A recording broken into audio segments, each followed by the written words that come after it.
Salam Bapak Ibu, Saudara-saudari, selamat berparti di minggu kedua di bulan Juni dengan tema Parakletos atau penolong yang dijanjikan di dalam Yohanes pasal 14 ayat 16 dan 17. Aku akan minta kepada Bapa dan Ia akan memberikan kepadamu seorang penolong yang lain supaya Ia menyertai kamu selama-lamanya, yaitu Roh kebenaran. Dunia tidak dapat menerima Dia sebab dunia tidak melihat Dia dan tidak mengenal Dia. Tetapi kamu mengenal Dia sebab Ia menyertai kamu dan akan diam di dalam kamu. Ayat rujukannya yaitu di dalam Kisah Para Rasul 1 ayat yang ke-8. Roh Kudus sebagai penolong yang sejati dalam penderitaan maupun dalam penganiayaan. Murid tidak ditinggalkan seorang diri. Roh Kudus menyertai, menghibur, bahkan membimbing. Yesus tidak meninggalkan sebagai yatim piatu. Janjinya adalah kehadiran Roh Kudus yang kekal, yang sama seperti Dia.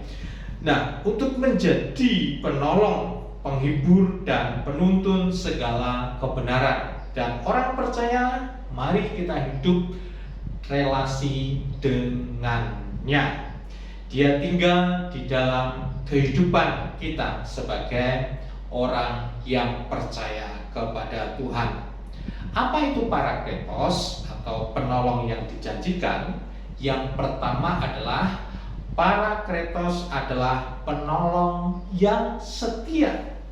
Roh Kudus menolong bukan hanya saat kita sedang kuat, tetapi juga saat kita dalam keadaan yang lemah. Dan Roh Kudus juga menuntun kita di dalam doa kita dengan keluhan-keluhan yang tidak terucapkan. Di dalam Roma pasal 8 ayat 26. Yang kedua adalah Parakletos adalah penghibur dalam penderitaan. Roh Kudus memberikan penghiburan itu saat dunia memberikan kesedihan, dan Roh Kudus ambil alih di dalam kehidupan kita. Bagaimana Roh Kudus menghibur lewat kebenaran firman itu sendiri. Penghiburan tidak tergantung oleh situasi, karena Ia hadir, yaitu tinggal di dalam hati kita, tidak terpengaruh dengan suatu kondisi dan keadaan yang ada.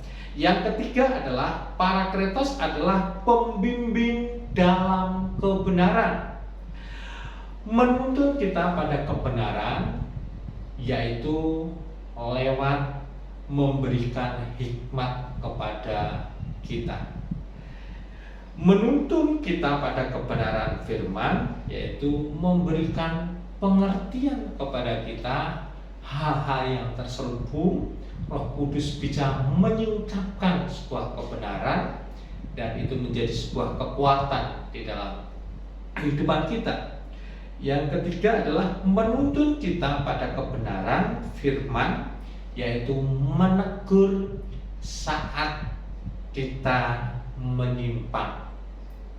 Saat hidup kita tidak benar, Roh Kudus menuntun, membimbing dalam kehidupan kita. Bahkan ketika kita ada di jalan yang tidak benar, bahkan menyimpang sedikit pun, Roh Kudus mengingatkan dan menegur untuk kita tetap ada dalam kebenaran firman.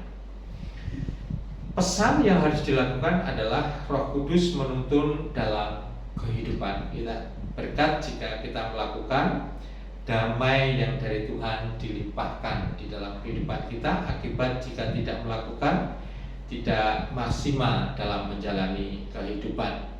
Nah, sharingkan di dalam Komsel Bapak Ibu ayat emasnya, yaitu di dalam Yohanes 14 ayat 16 dan 17. Pertanyaan yang pertama adalah sharingkan bagaimana Roh Kudus menghibur dalam penderitaan. Yang kedua, sharingkan bagaimana Roh Kudus menegur Anda saat menyimpang dari kebenaran firman. Proyek ketaatan, buka hati, peka terhadap pimpinan Roh Kudus.